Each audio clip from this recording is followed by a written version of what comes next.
Back in 1903, deep in Clifton, there used to be an asylum buried deep within the wilderness of Clifton. Pretty soon, after the Civil War, people started inhabiting the area, population-wise around 300 or so. It was a very small town. Nonetheless, people didn't like the idea of having an asylum miles down the road, so they all got together and signed a petition for the asylum to relocate elsewhere.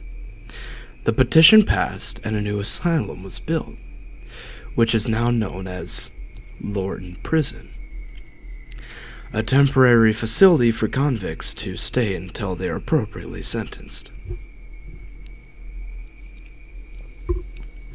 In the autumn of 1904, the convicts were gathered and piled into the bus, used to transport them to Lorton.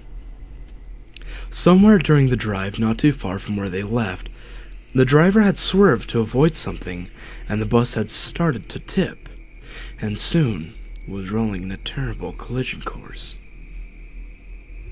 Most of the convicts were injured, but managed to escape the bus and had fled into the night towards the woods. The next morning, a local police investigation had begun, and they began rounding up the escaped convicts. Hours turned into days, days into weeks, weeks into months.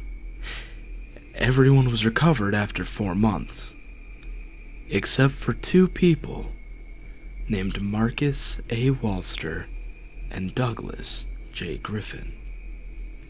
During the search for both the men, the police found dead rabbits, all of them half-eaten and dismembered, every now and then along their search.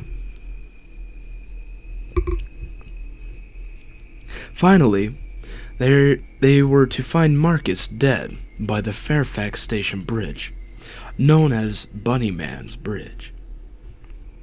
In his hand, he held a man-made hammer / knife-like tool, made with a sharp rock and a sturdy branch as a handle. They thought nothing of it and didn't care how he died, only that he was apprehended and they no longer had to worry about him.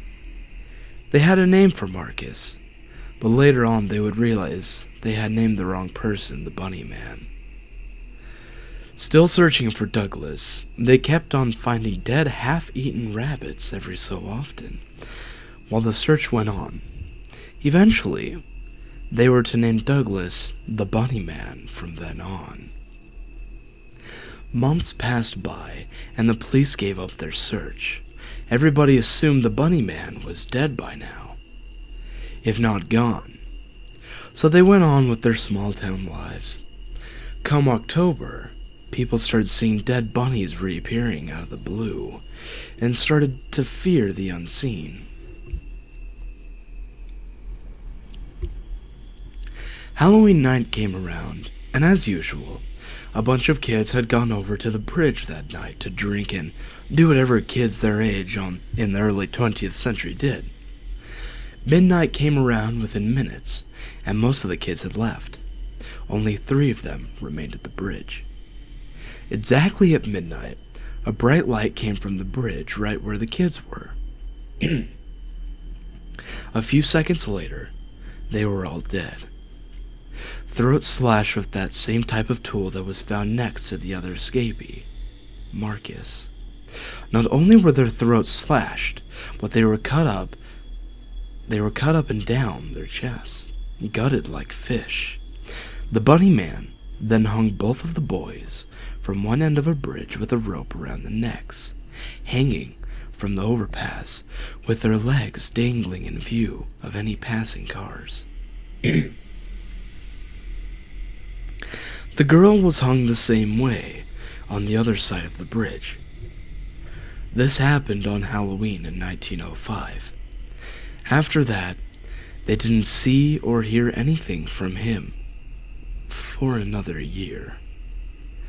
Halloween 1906 was approaching, and parents as well as the teens in Clifton still remember the incident that occurred 1 year ago at the bridge.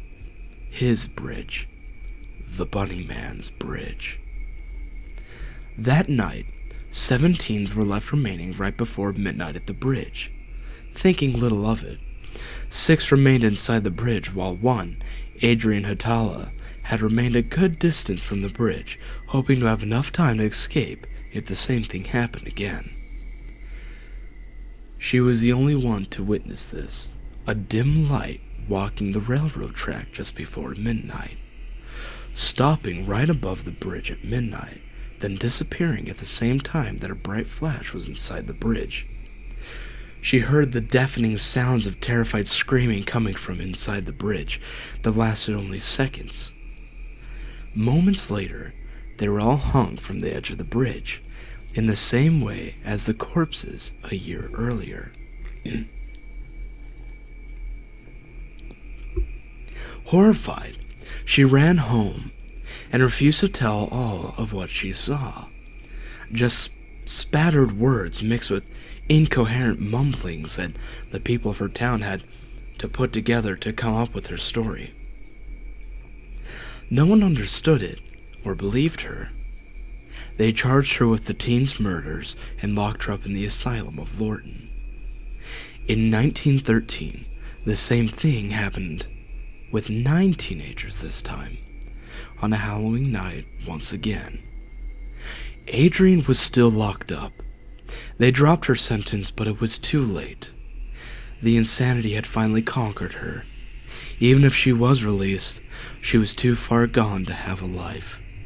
So she spent her remaining years in the asylum until she finally died in 1953 of reported shock. No one knows what exactly she died of shock from, but supposedly she had died in her sleep, dreaming of that one dreaded night. Perhaps the Bunny Man had finally gotten to her. More murders were to take place, however. Although after the murders in 1913, most people stayed clear of the bridge on Halloween. 1943 rolls around, and 6 teenagers go strolling out on Halloween night. A couple hours later, all of them dead. Same way as all the others. Investigations took place, but as usual, nothing was discovered. 1976, the same situation occurs, this time with only 3 people. The only other incident that occurred since then was in 1987, 12 years ago. Janet Charletier was enjoying the night with her 4 friends.